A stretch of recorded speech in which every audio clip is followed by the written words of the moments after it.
Hello, नमस्कार and welcome back to my YouTube channel English for success. आपका बहुत बहुत स्वागत है। और आज के इस सेशन में हम लोग इंग्लिश के कुछ बेसिक कॉन्सेप्ट्स, स्पेशली ग्रामर के कुछ कॉन्सेप्ट डिस्कस करेंगे, जो कि आपके कुछ ग्रामेटिकल रूल्स पे आधारित होंगे। साथ ही साथ इससे ये भी पता चलेगा, क्योंकि पिछले सेशंस में जो मैंने कुछ स्टोरी एक्सप्लेन की है, उसमें मैंने वर्ड क्लासिफिकेशन किया था, ताकि आपको ग्रामर का जो एक बेसिक कॉन्सेप्ट हो, एक फंडामेंटल कॉन्सेप्ट जो होता है, वो आपको समझ में आए। और इसलिए इस सेशन में मैं उसी पे आधारित एक सेशन लेकर आया हूँ, जहां पे हम लोग डिस्कस करेंगे ग्रामर से जुड़े हुए कुछ पार्ट्स को। Okay, so let's get started. हम लोग इंग्लिश पढ़ते हैं, राइट? इंग्लिश, इसको दो तरीके से हम लोग कंसीडर करते हैं। पहला, चलिए मैं ग्रामर ले लेता हूं। Okay, first grammar and the second literature.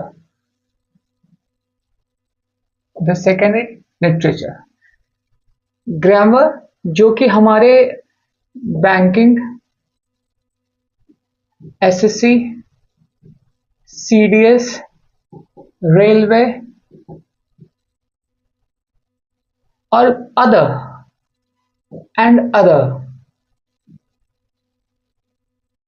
Competitive examination में इंपॉर्टेंट होते हैं। जबकि लिटरेचर की बात करें, literature is a art form, work of art, जहां पे हम लोग novels, story, other what writing skills जहां पे हम लोग शो करते हैं। तो ये हमारे ग्रामर का पार्ट नहीं है।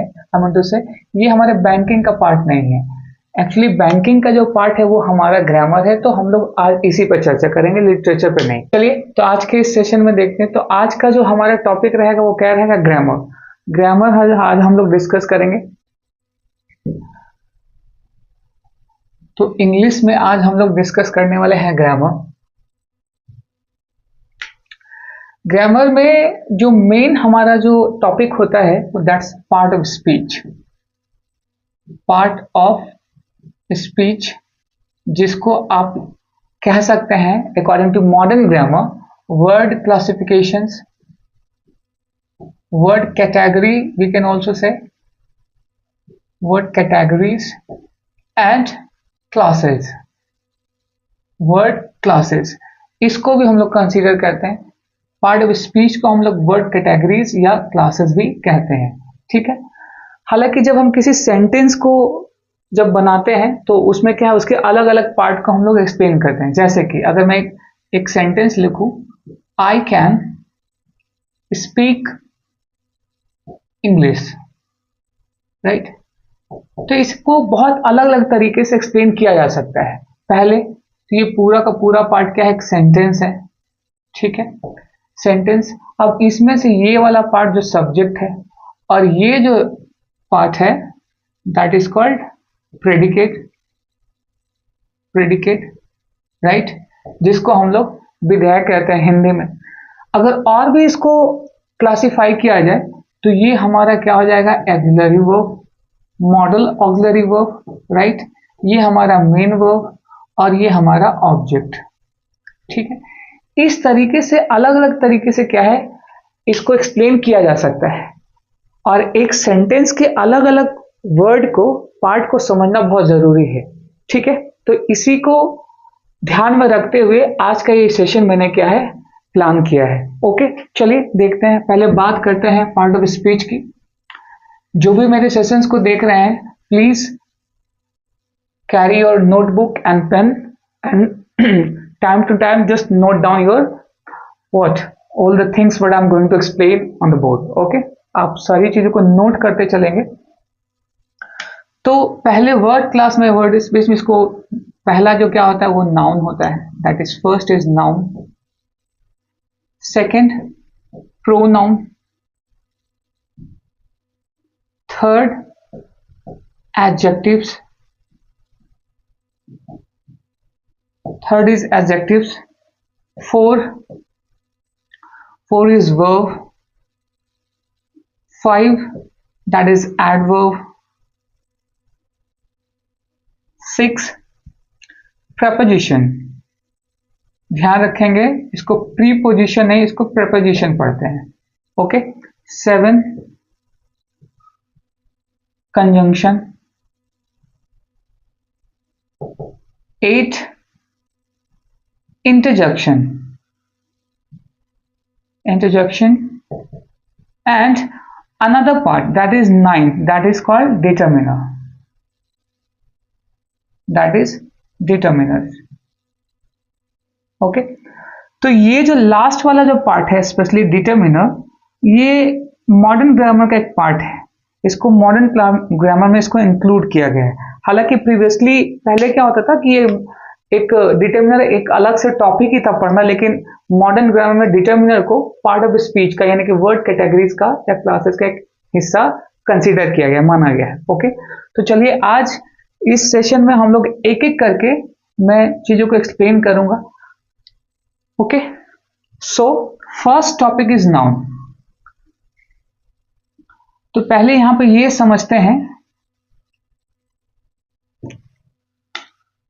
हाउ टू आइडेंटिफाई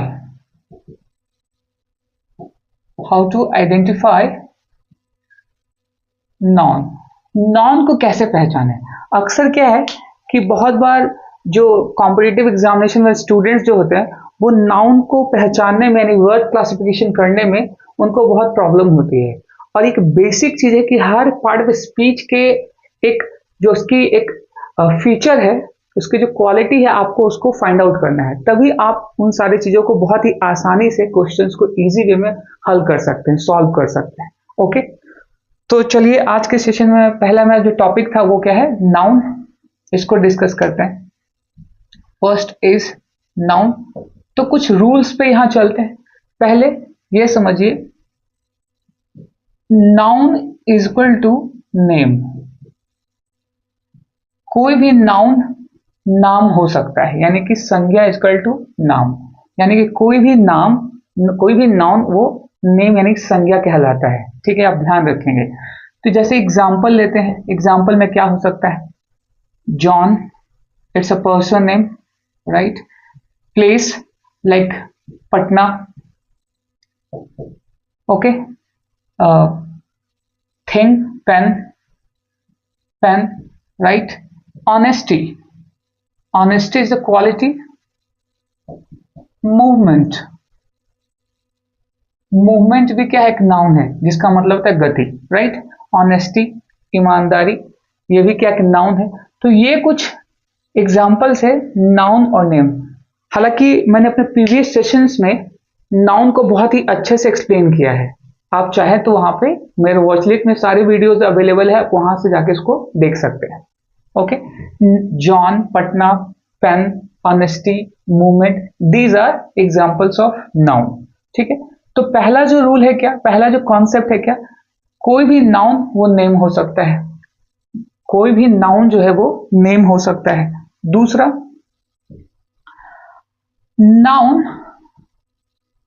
नाउन जो है वो प्लूरल हो सकता है। चलिए, नाउन जो है वो प्लूरल प्लस काउंटेबल, यानी कि वो प्लूरल और काउंटेबल, यानी कि एक नाउन की खासियत क्या है, उसका प्लूरल बनाया जा सकता है और वो काउंटेबल भी होता है। मैंने यहां साफ साफ ऐड किया है काउंटेबल, यानी कि ऐसे वर्ब को भी क्या सिमिलर से प्लूरल में चेंज करते हैं हम लोग, है ना। वर्ब में भी एस और ईएस लगा के उसको चेंज करते हैं, लेकिन यहां पे मैंने क्या लिखा है? काउंटेबल, यानी कि नाउन को काउंट किया जा सकता है बट वर्ब को काउंट नहीं किया जा सकता। चलिए एग्जांपल्स लेते हैं इसके, लेट्स सी। जैसे बॉय में अगर एस ऐड करेंगे तो क्या हो जाएगा? Boys, right. इस तरीके से बॉयज। एक और एग्जांपल लेते हैं, pen plus S, pens, okay.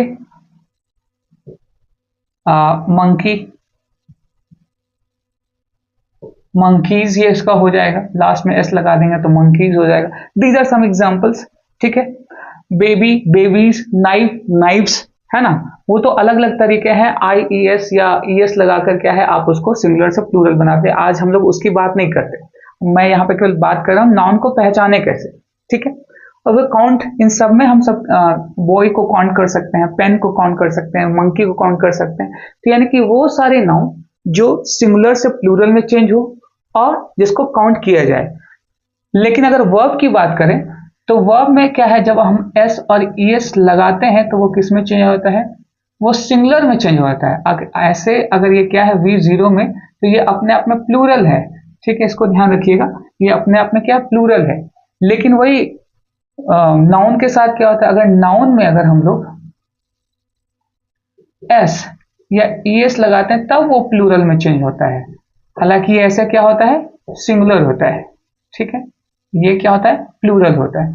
तो दैट इज वेरी इंपॉर्टेंट, आप इसको ध्यान में रखेंगे, ठीक है, कि किसी भी नाउन में अगर एस और ई एस जोड़ते हैं तो प्लूरल में चेंज होता है, लेकिन किसी वर्ब यानी वर्ब जीरो में एस और ई एस जोड़ते हैं तो वो सिंगुलर में चेंज होता है। That is a grammatical concept, very basic and important concept of the grammar, ये बहुत जरूरी है, इसको याद रखना। ओके, तो ये तो हो गया इसका दूसरा तरीका पहचानने का, प्लूरल भी हो जिसको बनाया जा सकता है और काउंटेबल भी हो, ठीक है, that is the second rule. Third, जिसके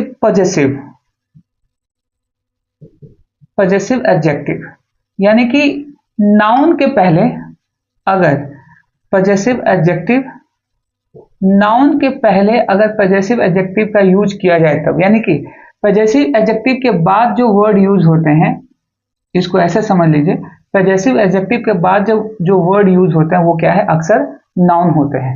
चलिए इसको भी समझते हैं, that is the third rule. जैसे कि अगर मैं बोलूं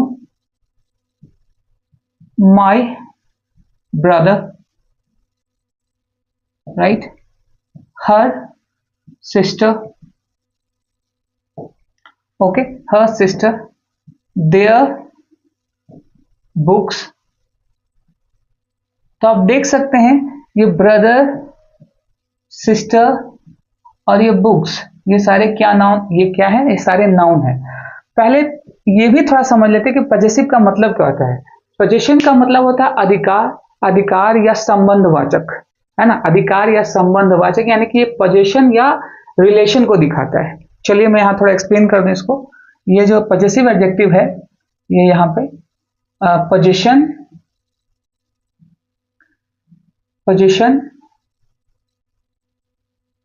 या रिलेशन को एक्सप्लेन करता है, ठीक है। आप ध्यान रखेंगे पॉजेसिव एडजेक्टिव पोजीशन या रिलेशन को एक्सप्लेन यानी कि एक्सप्रेस करता है। पोजीशन का मतलब क्या होता है, अधिकार, और रिलेशन का मतलब होता है संबंध, इस तरीके से। तो ये कुछ एग्जांपल्स रहे।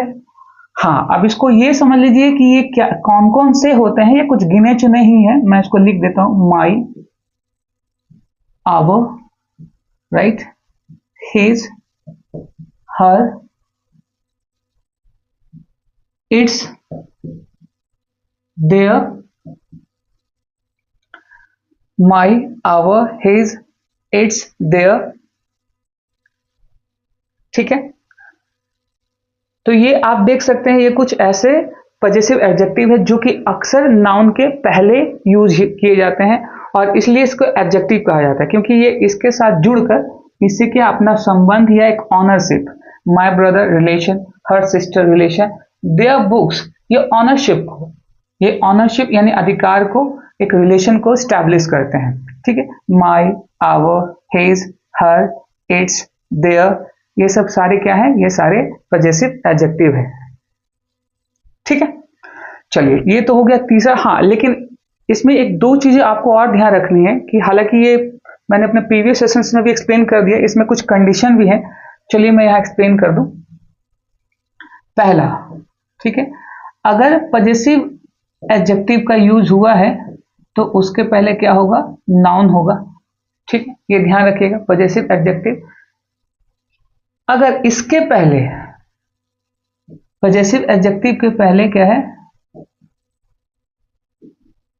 डिटरमिनर का भी यूज हो सकता है, और plus noun, my little brother, okay, my younger brother, इस तरीके से। तो इस तरीके से भी क्या है, हम लोग इसका यूज करते हैं। ठीक, तो यहाँ पे डिटर्मिनर जो है, यहाँ पे एक दूसरा एडजेक्टिव भी इसको कंसीडर, जैसे यंगर, यंगर यहाँ पे क्या हो जाएगा, एडजेक्टिव। तो ऐसे केस में दो एडजेक्टिव का यूज किया जा सकता है। पॉजिटिव एडजेक्टिव के बाद एक और एडजेक्टिव होना अक्सर ग्रामर में यूज किया जाता है। कॉन्सेप्ट, ग्रामर में ये कॉन्सेप्ट है कि आप पॉजिटिव एडजेक्टिव के बाद एक और एडजेक्टिव यूज कर सकते हैं और उसके बाद नाउन का यूज किया जाता है। My younger brother, my little sister. ठीक है, इस तरीके से क्या है, हम लोग अक्सर क्या है, इस तरीके से एग्जाम्पल लिखते हैं। तो आपको अब जैसे कि इस तरीके से कैसे अगर ग्रामेटिकल एरर्स आएंगे तो कैसे आएंगे, वहां पे माई को हटा दिया जाएगा और सिंपली एरर, उस रिलेटेड एरर को रख दिया जाएगा। ओके, हम लोग इस पर एक एक्सरसाइज भी मैं जल्दी ही लेकर आऊंगा आने वाले सेशन में, जहां पे मैं नाउन से जुड़े हुए, प्रोनाउन से जुड़े हुए अलग अलग टॉपिक पे बहुत सारे कॉमन एरर और क्लोज टेस्ट करेंगे। Okay, that is the third rule. आप जो भी चीजें मैं यहाँ पे नोट डाउन करते मैं लिख रहा हूँ, एक्सप्लेन कर रहा हूँ, उन सारी चीजों को आप नोट डाउन करते चलेंगे। चलिए बात करते हैं इसके अगले रूल की।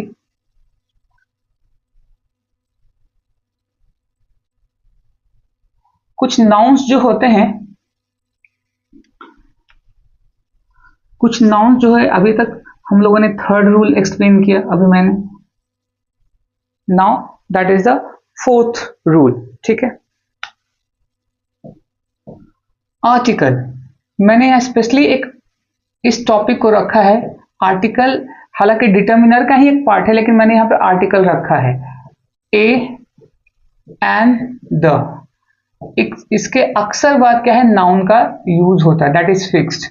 जब भी आर्टिकल का यूज होगा, जब भी आर्टिकल का यूज होगा, उसके बाद अक्सर नाउन का यूज किया जाता है। ठीक है, the Taj Mahal, a man, N orange, for example देख लेते हैं। N orange, a man, the Taj Mahal.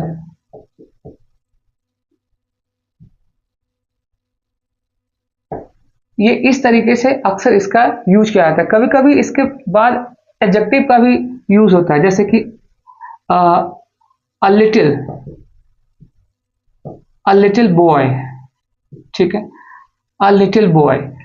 ठीक है, तो इस तरीके से क्या है, कभी कभी डिटर्मिनर का भी यूज होता है, हालांकि ये अपने आप में क्या है, खुद ही डिटर्मिनर, लेकिन यहाँ पे एज एडजेक्टिव भी इसको कह सकते हैं। ठीक है, इसको एज एडजेक्टिव भी हम लोग समझ सकते हैं, और उसके बाद नाउन, फिर क्या है आर्टिकल, इसको डिटर्मिनर के पॉइंट ऑफ व्यू से समझ सकते हैं और आर्टिकल भी समझ सकते हैं।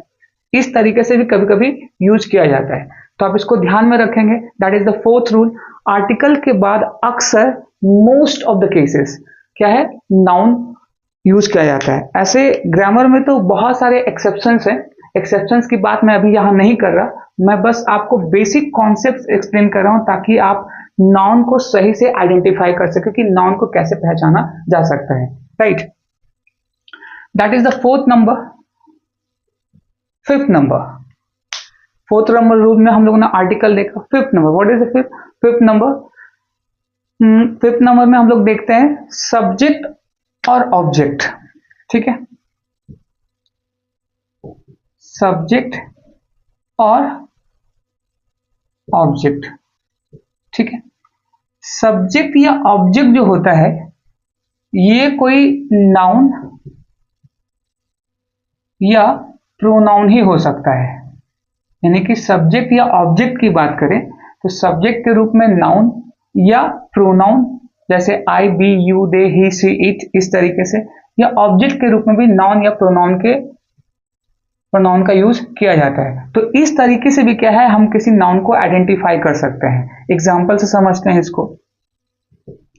एग्जाम्पल, जैसे अगर मैं कहूं ही इज रिच, रिच, अब यहां पे ये देखिए, ही यहां पे क्या है, ये एक सब्जेक्ट है, इज यहां पे लिंकिंग वर्ब है, लेकिन रिच यहां पे ऑब्जेक्ट नहीं है, ये एक एडजेक्टिव के रूप में, और ये कॉम्प्लीमेंट है। ध्यान दीजिएगा, ये एक कॉम्प्लीमेंट है।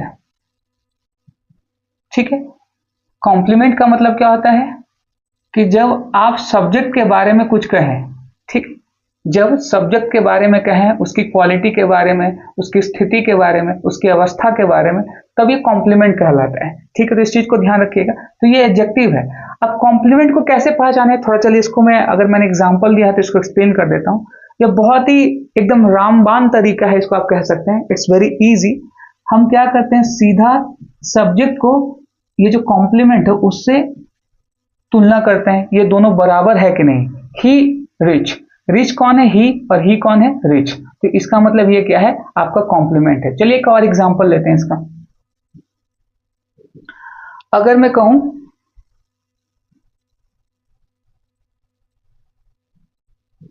I love them, I love them, तो आई भी यहां पे क्या है, सब्जेक्ट है। इसकी जगह आप चाहे तो कोई नाम भी रख सकते थे, जैसे अगर मैं कोई नाम रखूं जॉन, तब यहां पे ये क्या हो जाता, लव्स देम या लव्स हिम, इस तरीके से भी। तो आप देख सकते हैं ये सब्जेक्ट के रूप में आया है, और ये लव यहाँ पे क्या है, ये एज अ मेन वर्ब है। ठीक है, और ये ऑब्जेक्ट है। ऑब्जेक्ट भी ये क्या है, देम, देम ये क्या है, ये हमारे प्रोनाउन का ही एक पार्ट है, यानी कि ये ऑब्जेक्टिव केस है। दे का ऑब्जेक्टिव केस क्या होता है, देम। ये प्रोनाउन के सेशन में क्लास में मैंने बहुत अच्छे से इसको एक्सप्लेन किया है, आप चाहे तो वहां जाके वॉच कर सकते हैं, उसको एक्सप्लोर कर सकते हैं। ठीक है, जॉन यहाँ पे देखिए क्या है, एक नेम है, ये सब्जेक्ट है। ओके, लव्स यहाँ पे, क्योंकि जॉन यहाँ पे सिंगुलर है, एक नाम है, तो मैंने अभी भी बताया था क्या कि अगर हम किसी वर्ब में एस और ईएस जोड़ते तो किसमें बदल जाता है, सिंगुलर में। तो ये सिंगुलर हो गया, क्योंकि सब्जेक्ट सिंगुलर है तो वर्ब भी सिंगुलर होना चाहिए, और हिम यहाँ पे क्या है, ऑब्जेक्ट है। ठीक है, आप ऐसे भी कह सकते हैं जॉन लव्स एमिली, राइट। तो एमिली यहाँ पे क्या हो गया, एक नाउन हो गया, और ये भी यहाँ पे एज ए ऑब्जेक्ट यूज हो रहा है। तो आप इसको ऐसे भी समझ सकते हैं कि एमिली यहाँ पे क्या है, एज अ नाउन है, लेकिन यूज कैसे हो रहा है, ऑब्जेक्ट की जगह पे। तो अक्सर हम क्या करते हैं, यहाँ पे थोड़ा सा कंफ्यूजन होता है कि सब्जेक्ट को पहचानना तो आसान है कि वो सब्जेक्ट के स्टार्ट में आएगा, सेंटेंस के मतलब सेंटेंस के स्टार्ट में आएगा, लेकिन ऑब्जेक्ट पूछने के लिए अक्सर क्या है, हम दो वर्ड का यूज करते हैं, क्वेश्चन का यूज करते हैं। पहला व्हाट और दूसरा हु या हुम। ठीक है, आप अक्सर दो क्वेश्चन करेंगे, व्हाट, हु और हुम। तो इसका जिक्र मैं वर्ब के सेशन में करूंगा, वर्ब में जब एक्सप्लेन करूंगा तब मैं कैसे हम वर्ब के ऑब्जेक्ट को पहचाने कि वो नाउन या प्रोनाउन है, तो उससे हम आइडेंटिफाई करेंगे। फिलहाल मैं एक दो एग्जांपल आपको यहां एक्सप्लेन कर देता हूं। जैसे कि अगर मैं कहूं he teaches English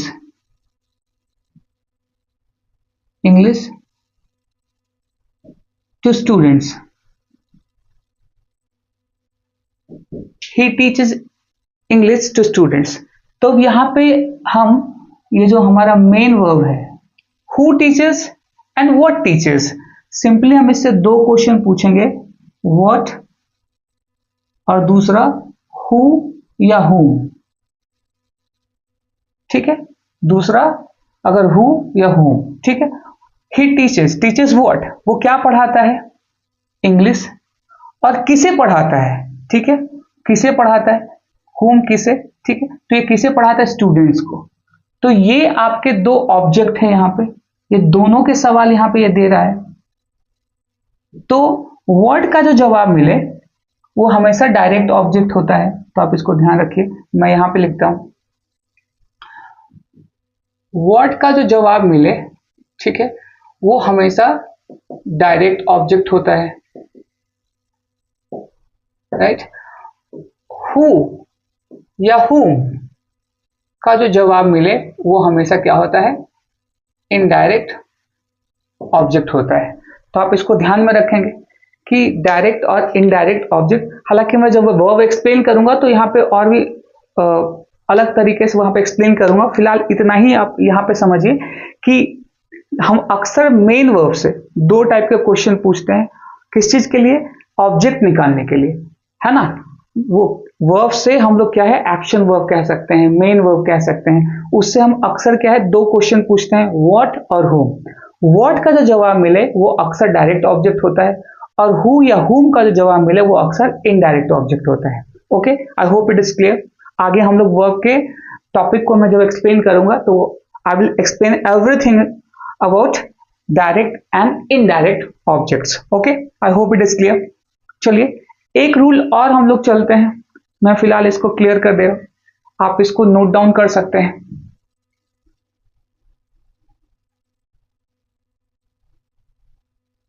ये कुछ बेसिक रूल्स हैं जिससे कि आपको क्या है किसी भी नाउन को आइडेंटिफाई करने में काफी आसानी होगी।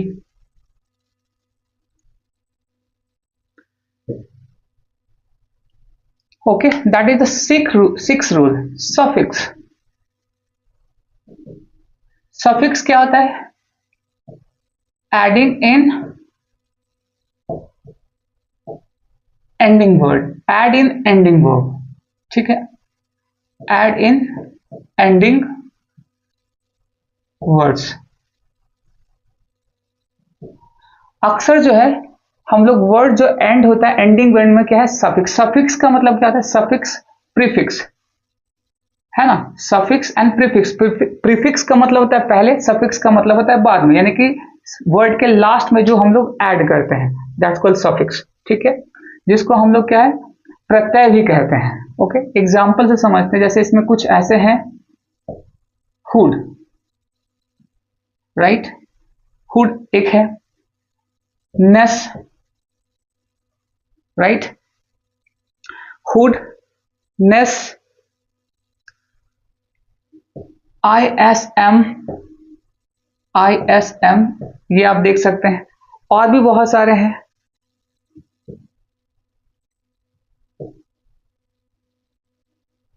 ENCE, right, ENCE, age, age, age, cracy, cracy, cracy. ये कुछ ऐसे वर्ड हैं जिसमें क्या है हम लोग ये अक्सर वर्ड के लास्ट में जोड़े जाते हैं और उससे क्या है उसको नाउन में चेंज किया जाता है, ठीक है, आप ध्यान रखेंगे। जैसे कि चाइल्डहुड, चाइल्ड में अगर हुड जोड़ दें तो क्या बन जाता है? चाइल्डहुड, राइट, ध्यान रखेंगे। क्लीनलीनेस,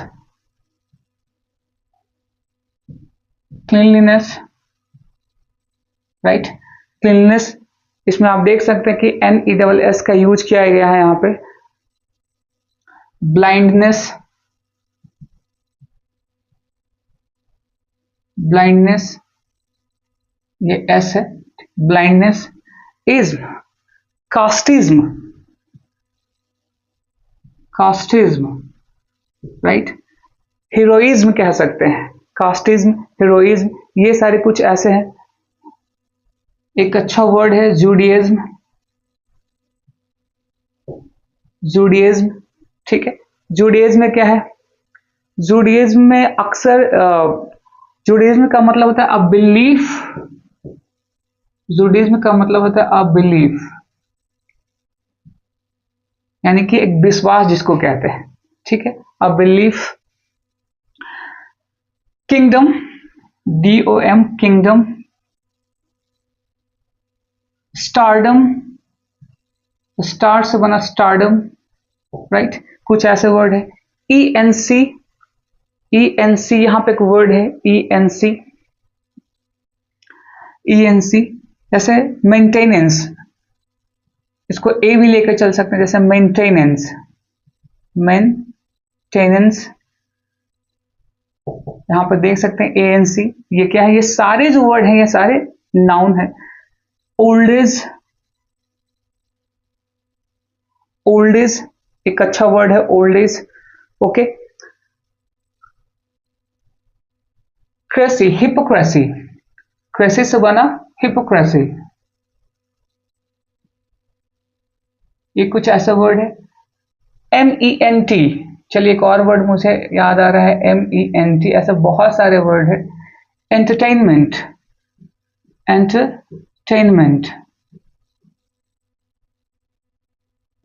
देख सकते हैं, मेंट, एंटरटेनमेंट, कंपार्टमेंट, इस तरीके से स्टेटमेंट, ये कुछ ऐसे वर्ड हैं। तो ये सारे जो है, ये सारे क्या है, नाउन है, ये सारे ही सारे यहाँ पे क्या है, नाउन है। तो इस तरीके से क्या है, हम लोग नाउन के किसी वर्ड में सफिक्स लगाकर उसको हम लोग क्या है, नाउन के रूप में यूज करते हैं, उसको चेंज करते हैं, चेंज इनटू नाउन्स। तो मैं कुछ और सफिक्सेस जो क्या है, मैं इसके लिस्ट और सफिक्सेस में आपको एक्सप्लेन कर दूंगा इन अपकमिंग सेशन। ये कुछ मैंने एग्जांपल्स आपको रखे हैं, मैंने एक्सप्लेन किया है ताकि आपको नाउन का एक प्रॉपर कॉन्सेप्ट आपको समझ में आए। Okay, I hope it is clear. आज के इस सेशन में मैंने नाउन को एक्सप्लेन किया है। नाउन को एक्सप्लेन कहने का मतलब मैंने केवल ये एक्सप्लेन किया है कि नाउन को पहचानने का तरीका क्या क्या हो सकता है ना। अगर नाउन के बारे में और डीप और पर्टिकुलरली और ज्यादा जानना चाहते हैं, वीडियो मेरे वॉच लिस्ट में है, आप जाके वहां पे एक्सप्लोर कर सकते हैं, जहां पे मैंने नाउन के बारे में बहुत ही डिटेल्ड वे में एक्सप्लेन किया है, जहां पे उसके टाइप्स और काउंटेबल, अनकाउंटेबल, कॉन्क्रीट नाउन्स ये क्या होते हैं वो सब मैंने वहां एक्सप्लेन किया है। तो ये 6 रूल जो है, 6 rules are very important to identify a noun. Okay, so that's all for the day. We'll meet in a next session with another topic, that is pronoun. Okay, अगर मेरा ये तरीका आपको पसंद आ रहा है एक्सप्लेन करने का, मेरे पढ़ाने का तरीका, तो प्लीज सब्सक्राइब कीजिए। आपका लाइक जो है मुझे मोटिवेट करता है और भी वीडियो सेशंस को लाने के लिए, और मेरे ताकि मैं और भी आपके लिए बहुत सारे सेशंस और ग्रामेटिकल कॉन्सेप्ट्स को मैं लेकर आगे आऊं। Okay, so please subscribe my channel and share my videos. Please like and comment as well, and also comment about what do you want next, what kind of a topic you want me to explain. So please comment and like my videos, subscribe as well, and we'll meet in the next session. Till then, goodbye.